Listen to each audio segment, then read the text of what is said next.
This episode is brought to you by LifeLock. Between two-factor authentication, strong passwords, and a VPN, you try to be in control of how your info is protected. But many other places also have it, and they might not be as careful. That's why LifeLock monitors hundreds of millions of data points a second for threats. If your identity is stolen, they'll fix it, guaranteed, or your money back. Save up to 40% your first year. Visit LifeLock.com/podcast for 40% off. Terms apply. This Steve Jones Show podcast is now loading. The Steve Jones Show podcast is presented by Sunbury Motor Company, Purdy Insurance, and Brewers Outlet.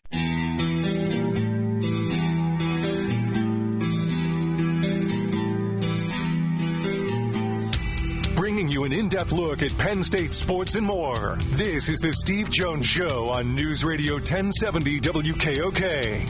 The Steve Jones Show is presented by Purdy Insurance, Brewers Outlet, and Sunbury Motor Company.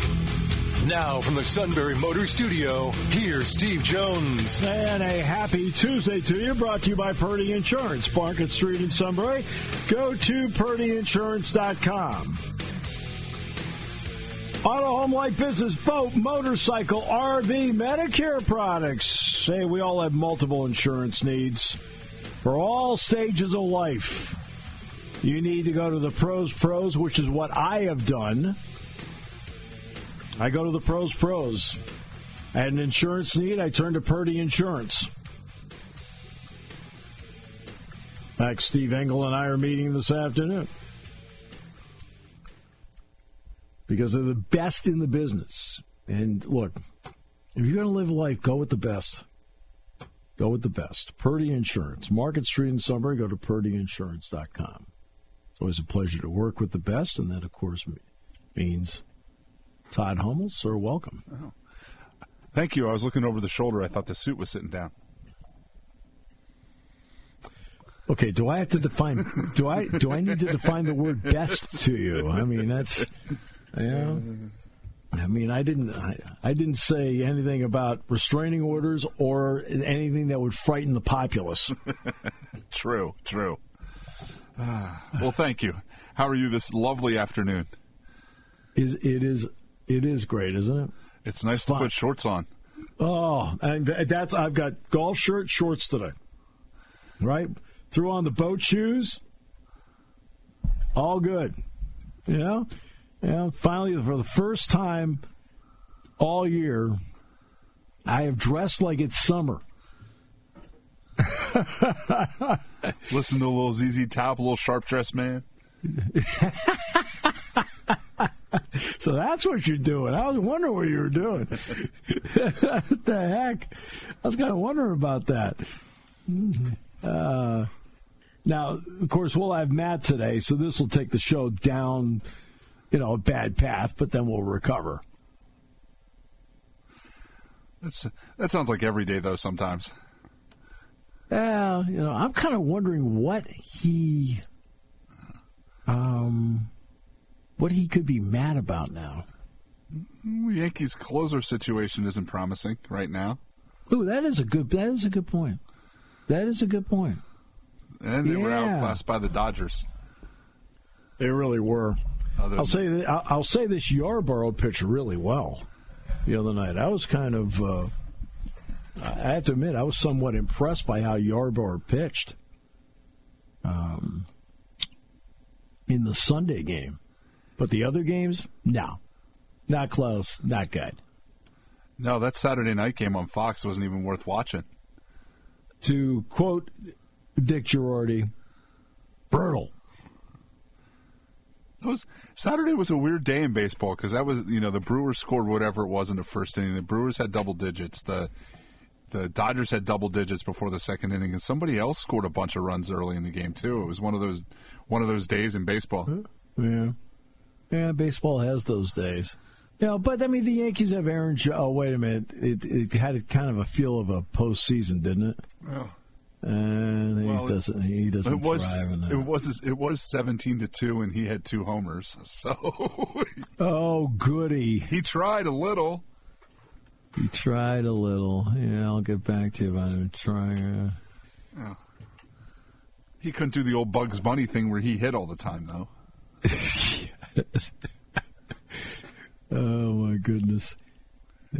That's one of the things you look at.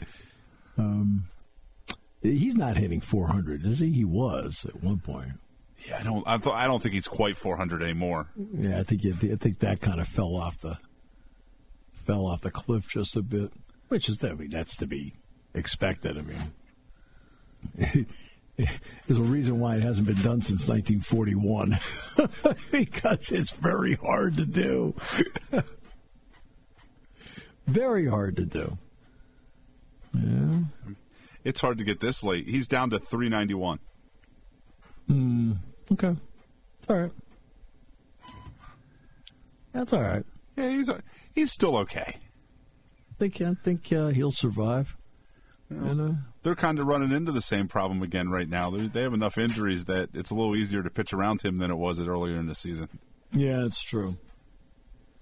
And that does become an issue. Maybe that's what Matt will complain about. They pitch around Josh. They've got to get more players, Steve Jones. I can see it now. They need more players. It's Brian Cashman's fault. Yeah. He's not a big Brian Cashman fan. Well, I'm guessing he's not going to be excited for he's not excited to have Juan Soto back at this point, though, at least. At least Juan Soto's not killing people. You know, Soto's odd. Yeah? Because Soto, for the most part, thrived in Washington, right? Thrived. But, he did a good job. He thrived. Okay. But then when he went to San Diego, where I thought he'd thrive, he did not.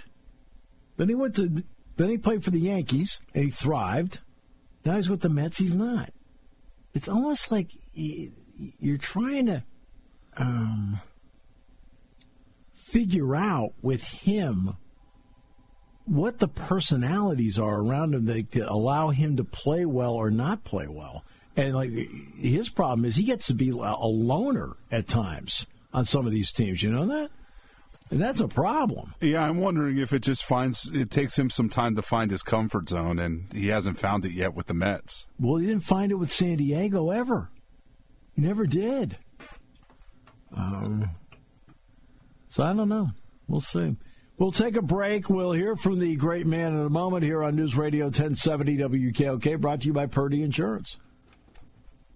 Party time, game time, or just fun time. Doesn't matter what time it is because it's Brewers Outlet time. The beverage supermarket has the area's largest beer selection. Imports, microbrews, ciders, and domestics. Pick from over 100 ice-cold 12-packs and dozens of 24-ounce singles. Soda, snacks, hot sauces, fresh roasted peanuts. Make it one-stop party shopping, and don't forget the pickle bar. So whatever you're celebrating or just doing it up, Brewers Outlet, Reagan Street, Sunbury wants to see you. And thank you for your years of patronage.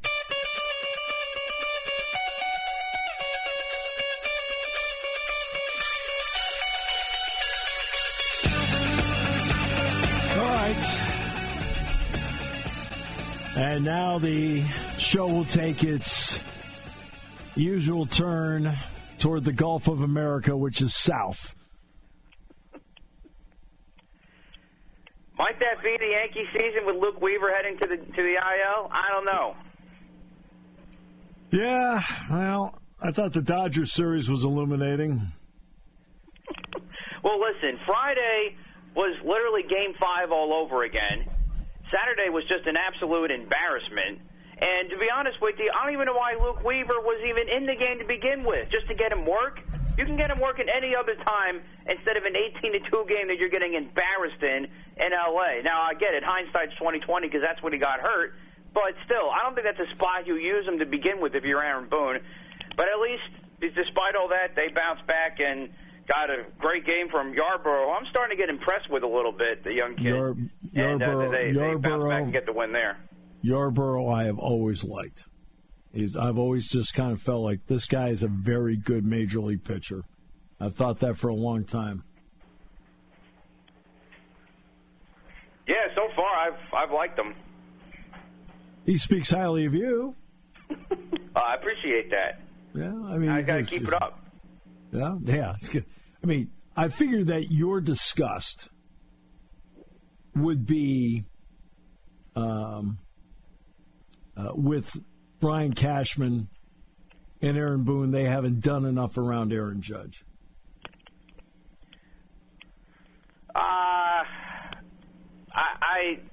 I say yes and no to that because I still, despite Juan Soto's slow start and then plus what he did against the Red Sox, not running out the hit that went off the monster he thought was a homer, I still want to see the season play out before I change my mind on anything because right now it looks like that the Yankees haven't missed Soto a whole lot because of the way the lineup's been.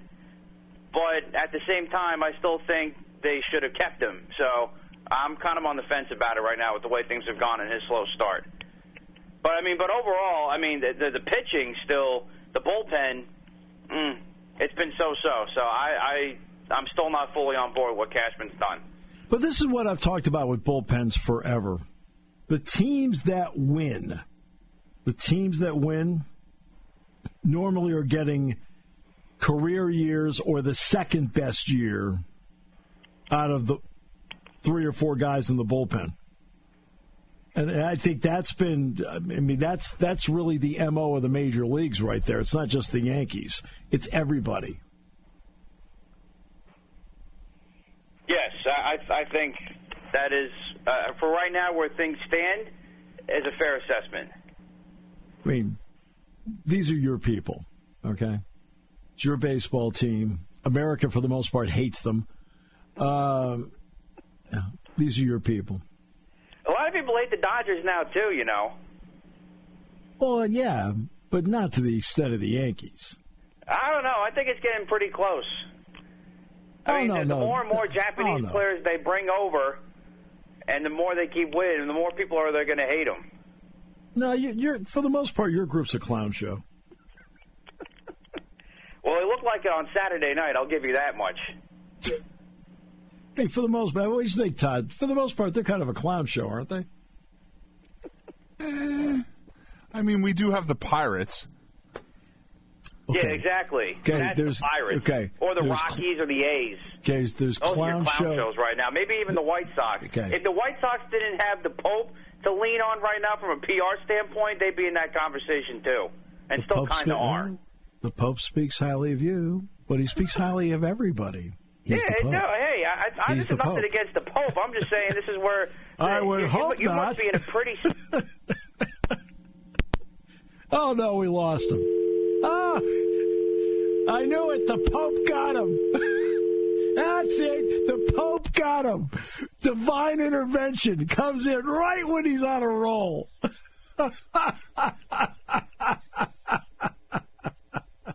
He started to insult the White Sox, and it was all over. My goodness, he insulted the Pope's team, and he is not happy.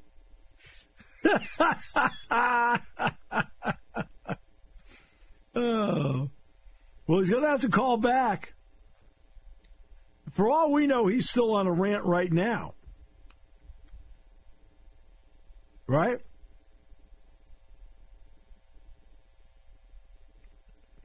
For all we know, he's still on a rant.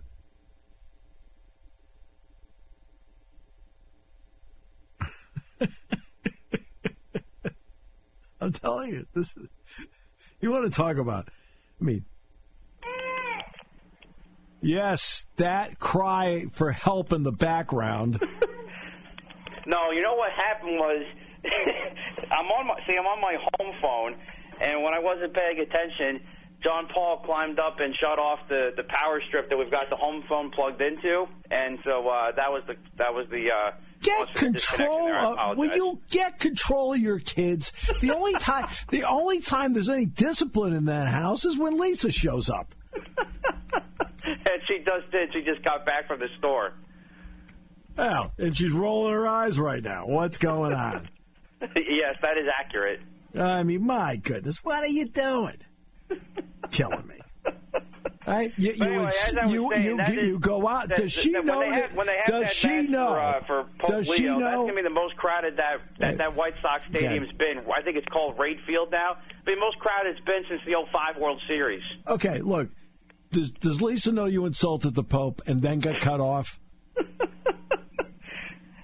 She doesn't care about the White Sox stuff. She just wants to go see him when he comes to America. That's all. What about the Pope? You insulted the Pope. I said nothing against the Pope. This is all against the White Sox for what a disaster of an organization they've become pretty much since '05. Nothing against the Pope. I want to go see him. He's the first American Pope. Who won it? Come on. You started insulting him, and all of a sudden, everything just went to heck in a handbasket. I mean, I did see the White Sox earlier in the year, and it matches up with what I've seen from them. For the most part, their pitching's pretty good. They just don't have enough hitting. Now, the White Sox, the Rockies, the A's, and the Pirates are not clown shows. They just meet expectations. Are you sure about that with the Pirates still? I mean, sure, they meet expectations, but look at the things we've also talked about besides the team. The Roberto Clemente situation, the Bricks issue. I mean, let's be real here when it comes to the Pirates. In all areas, they meet expectations. Well, yeah, that's kind of a valid point. To be honest with you, these people act like they don't care. Which, I mean, it is meeting expectations, but the expectations is they are a clown show. The Pirates we're talking about here. And they meet expectations. Exactly, they're a clown show. It's like, oh my goodness. So what else is bothering you right now? Well, just kind of piggybacking on our conversation about college sports and the state of it with NIL and everything else, paying players from last week. I saw the report again that the NCAA and the TV partners are starting to really ramp things up in terms of expanding March Madness next year. And I'm still not a true fan of expanding it because I just don't think you need it. You don't need that many teams. I don't think the games are going to be that great to watch for fans. It's going to just be like an expanded First Four, which nobody cares about. But after our conversation last week about how much of a hit mid-majors are taking, especially in basketball as well, which is where a lot of them, quote-unquote, make their money, though we know it's obviously that's more convoluted than that. But they're losing opportunities. This would be the one way for them to get their opportunity. And I guess I say this because of with Bucknell in mind, although I get it, the Patriot League still is going to be a one bid league probably. But having said that, having the mid-major thing close to my heart, I'm a little more open to it. We'll leave it at that. I still am not crazy about it, but I'd be a little more open to it to see schools, the mid-major schools, get an opportunity to play in something like March Madness because football is going to be completely out the window now sooner rather than later, and basketball is already taking a hit, as we talked about last week. I think they're going to do it. Now, Turner, which is Warner Brothers Discovery, and CBS are not obligated to pay them any more money, yet they have talked to them, and it sounds like they might be willing, based on the reporting of the outstanding John Orand, that they might be able to get more money for it. This is what I would do with it. I would have Dayton and a First Four there, and I'd have a Western First Four. I like that idea, actually. That's why I'm here. Exactly. As I said before, that is why we pay you the big bucks, so to speak. All right. Now, look, the John Paul situation. I mean, thank goodness the mom is there because you got to get these kids under control. I mean, I've said it once, I'll say it again, and I'll probably say it several more times. Lisa has always been our family MVP. I mean, the bottom line is when it's just you, it's romper room. Totally inaccurate. What are we doing here? I mean, it's like there's four of you there. I'm wondering which one on certain days is the worst kid. This is why things tend to go better when I'm out doing my thing weekly, doing my high school and college sports. And you're doing great with it, by the way. We're more than Thank just you. internet.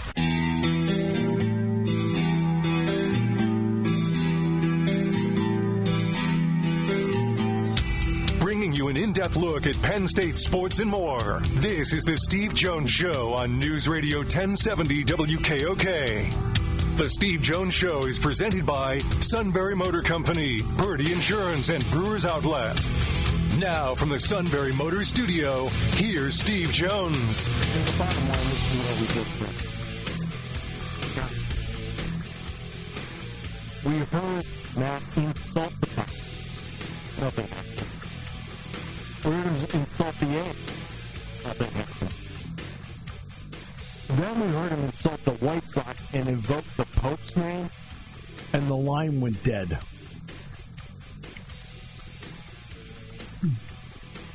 Moments in life that make you go,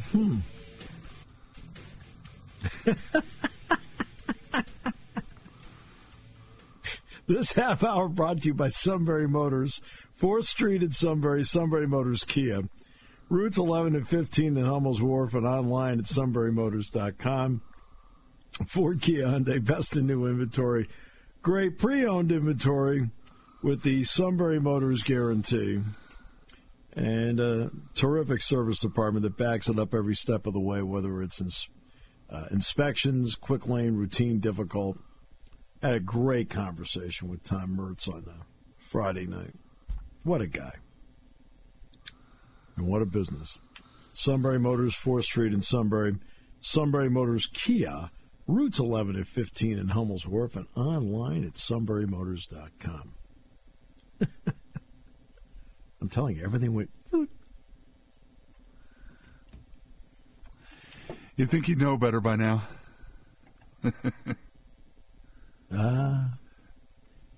Don't mess with forces you don't understand. What is it? That line in It's a Wonderful White Life, where he looks over at Jimmy Stewart and Donna Reed, and he says, youth is wasted on the young. Then we get the excuse that the kid did it. Oh, the kid did it. Okay. The kid did it. All right. It's always the baby. And get control of those kids, will you? Come on. Got to get control. Notice how order was restored when Lisa walked in the house from the grocery store? That's usually what happens in my house, too. I can't say anything. I mean, really. Well, no. Okay, in my house, this is true. The kids will tell you this. I'm not the one that gets mad about something. I'm always like, well, I'm not mad. I had to be told to yell at them. You've got to yell at them. I'm like, so I just had no offense, I had to fake yell. I wasn't mad at them. But I did what I was told to do. So I did. So I had to fake yell. And the kids will tell you that. Like, now, I could put on a pretty good show. But still. Yeah. Oh, man. By the way, the Sunday night game between the Yankees and the Dodgers was the highest rated Sunday night baseball game since 2018. I mean, look, those are the two biggest brands of baseball. And look, and Philly fans should not take offense to it. I'm talking on a national basis now. 2.7 million viewers. Peaked at 3.1 million. I mean, that's... Yeah, I used to talk about, when I would talk about ratings, I always talked about markets. Now, these are obviously the top two markets in the country, but I would talk about markets, and especially when I talk about like the Big Ten. The Big Ten has, has New York, Philly, Pittsburgh, Cleveland, Columbus, Cincinnati, Washington, Baltimore, Chicago, Indianapolis, Milwaukee, Minneapolis, right, Des Moines, right, Lincoln, Omaha, now is it Los Angeles, Portland, Seattle, okay, markets. But it's more than that now. It's brands. I think it's brands mean more than markets because so many people have moved over the years. And because they've moved so much, a lot of people have gone south or they've gone to Arizona, warmer places. But they brought their fandom with them, and that is that's where brands come in. So, and I think brands are the story now, and in the ability to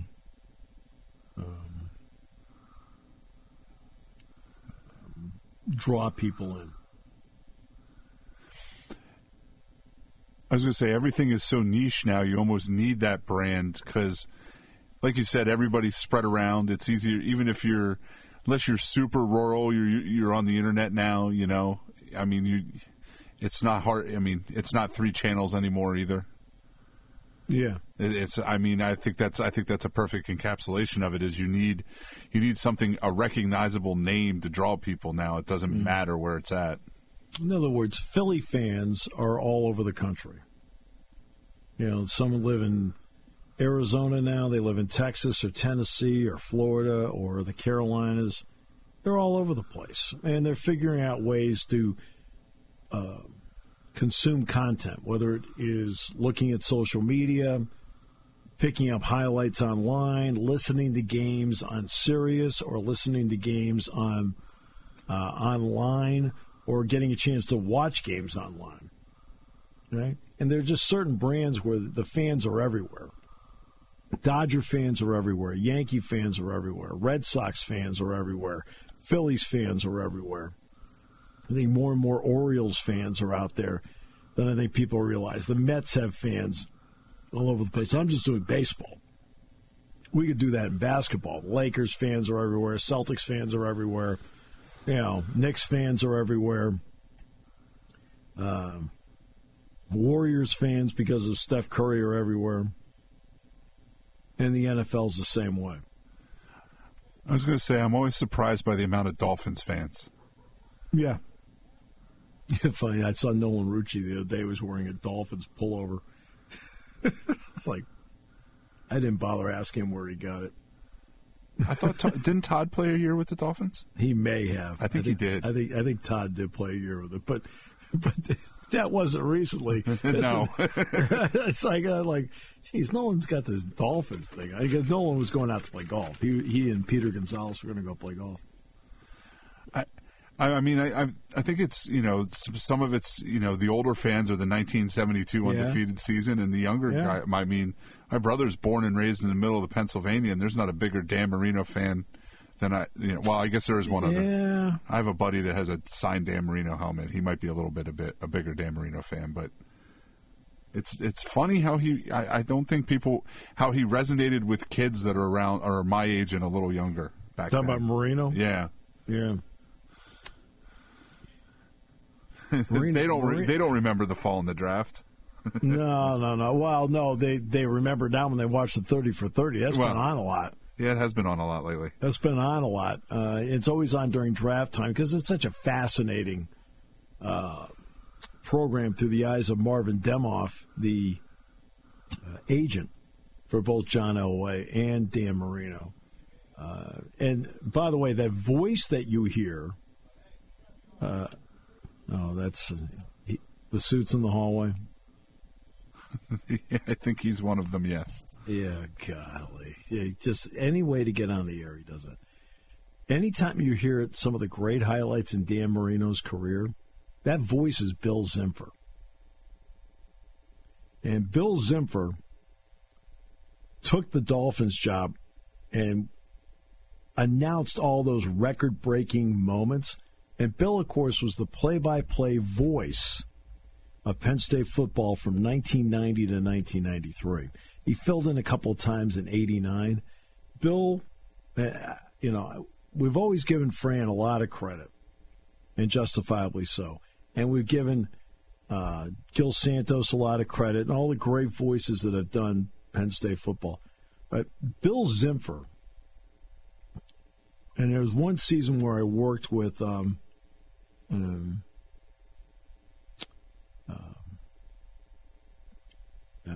I worked one season where I was the third guy around Bill, and then when he filled in '89, I worked with him as well.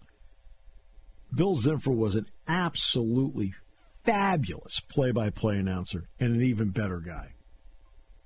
Right? And he's somebody that, when they talk about the lineage of Penn State football broadcasting, Bill's name needs to be brought up more because I thought he was tremendous at the job. Great play-by-play guy, even better person. There's a lot of respect for Bill. And when he left Penn State and took the Dolphins job, that's his voice on all those record-breaking Marino highlights, and he's unbelievably good. So,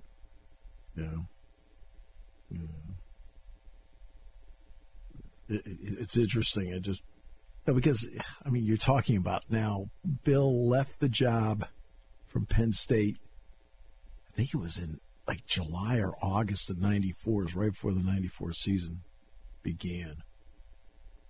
And the story goes that when that happened, they were like, okay, what do we do? And it was between Fran and myself as to which one of the two would get it.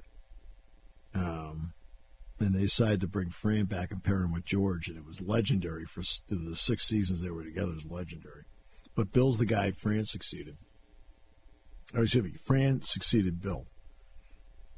And Bill doesn't get enough credit, I think, for the incredible work he did here. And was really good at it. And just off the air, was just a tremendous guy.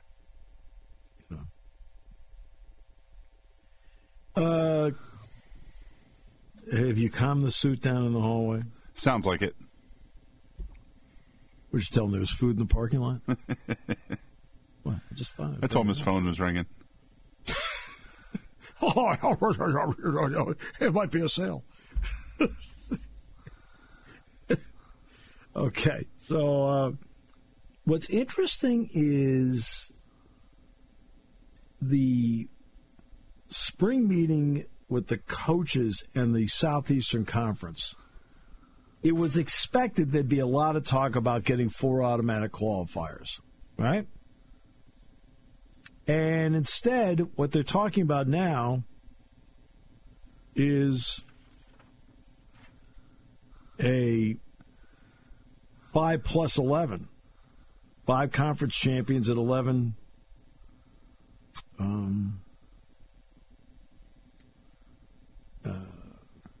and 11 wild cards. And which is perfectly fine with me. I think that's fine. I mean, you should recognize conference champions. There has to be something out there. But what this means is, but see, what they've got to do is this. There's got to be a multi-pronged attack to all of this. All right? You have to have one, okay, an agreement with the players, so there's a partnership between players and, quote, ownership, a.k.a. athletic departments. You're going to have that. Sorry, it has to happen. I don't care if it's done individual sport by sport, men's basketball, football, whatever. But you're going to have that in order to make this happen. Once you get past that, then you start to say, okay, what do we do about a playoff? Okay? Well, again, the pros have set an example for you as to how to go about and do it. And in the pros, while I do not agree with at all with hey, you're one of the division champs and you get to play at home in the first round. No. No. I think the pros have that part wrong. But they do have it right where the division champion gets an automatic something for winning your division. And then they have X amount of wild cards. And what's the third thing that the pros have that college doesn't have? You have to be able, if you're going to crown a conference champion, you've got to play the same number of games. So in the NFL, of the 17 games that they play, 6 are always within the division. Everybody plays 6 divisional games. Everybody. Meanwhile, in college, the ACC and the SEC play 8, while the Big 12 and the Big 10 play 9. Really?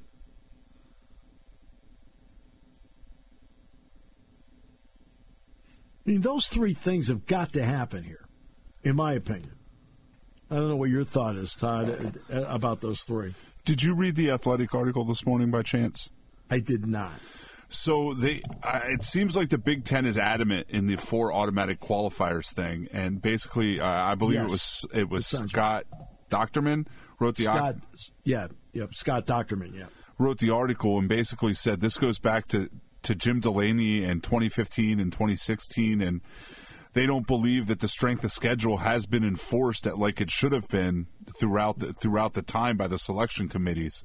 Right. And that the SEC has actually taken advantage of this because their strength of schedule might be better in conference, but like we always complain about on here, that late season 1AA game where they're not playing 9 FBS schools or 10 FBS games.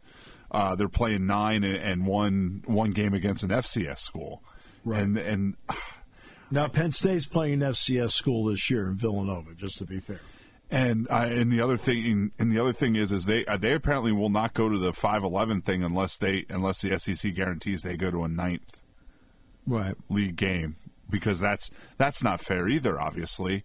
And I think it was Ralph Russo today on online said something to the effect of, if they won't move to 8 conference games, would guaranteeing playing all 12 games in FBS placate everybody? I don't know if it will, but I don't know. That's a good question. I don't know, because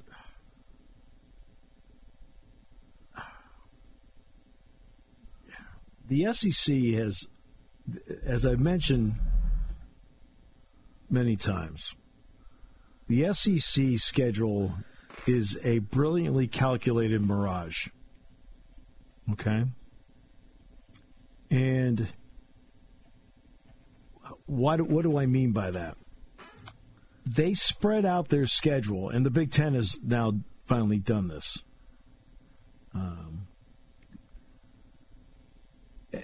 And they've spread out the schedule where suddenly week 2 is a Tennessee-Florida game. Ooh, big game. So it seems like every weekend they give you the perception it's another big weekend in the SEC, even though it's a game or 2.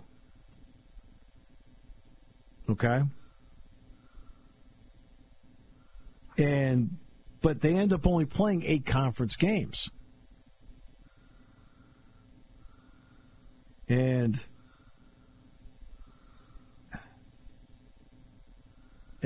see, that's always been interesting about them. They have, the media never, I'm talking about, like, okay, let's take ESPN, okay, which is now their outlet. When does ESPN ever bring it up? Oh, I don't know. How about never? That next to last weekend of the season when it's Mercer against somebody, Furman against somebody. Does ESPN, when they're doing game day, bring it up? Or do they laugh about it? They've always just laughed it off. Like, yeah, I mean, it's time for them to get serious. And I always get, well, what's the difference between Penn State playing Villanova in September and Alabama playing Mercer in November? Well, I don't know, because the College Football Playoff Committee isn't voting in September and October, but they are voting in November. How about that one? And I've always said the same thing over and over again. If I rank you 5th the week before and you play an FCS team, I rank you 13th the next week. Now, I'll jump you back to 5th if you win the week after. But I'll drop you to 13th, and then I'm going to get on there and I'm going to explain in no uncertain terms, well, if you're going to play a team like that deliberately at this time of the year, okay, that doesn't sit with us. You have to send messages. And again, that doesn't mean I don't move them back up to 5th when they beat Auburn the next week. Okay? I don't know what you think about that, Todd.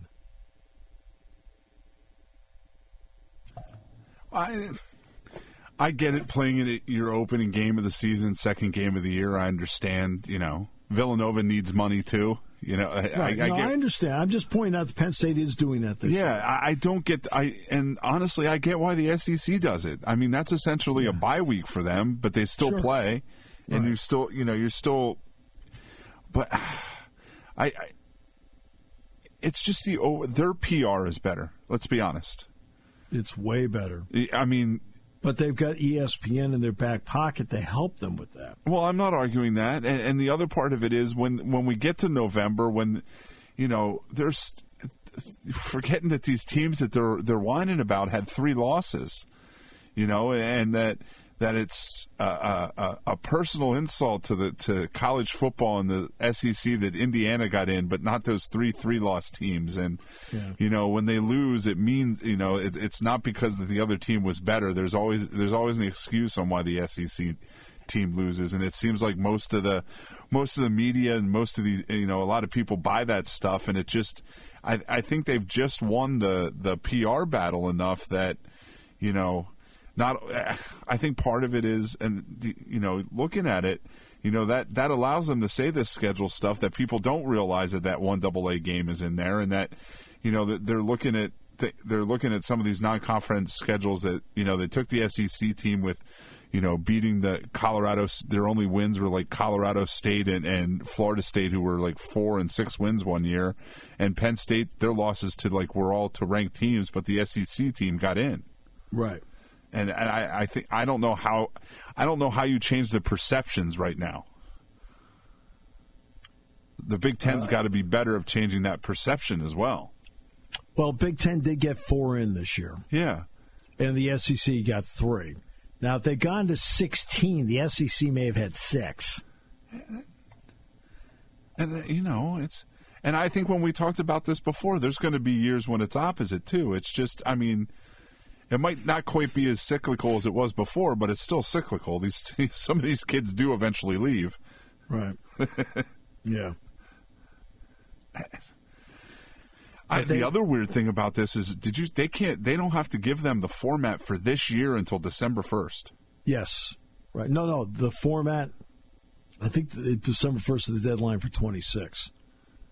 Oh, they made it sound like that they have plenty of time to come up with this. Decide what they're doing for this year. Isn't this for this year too?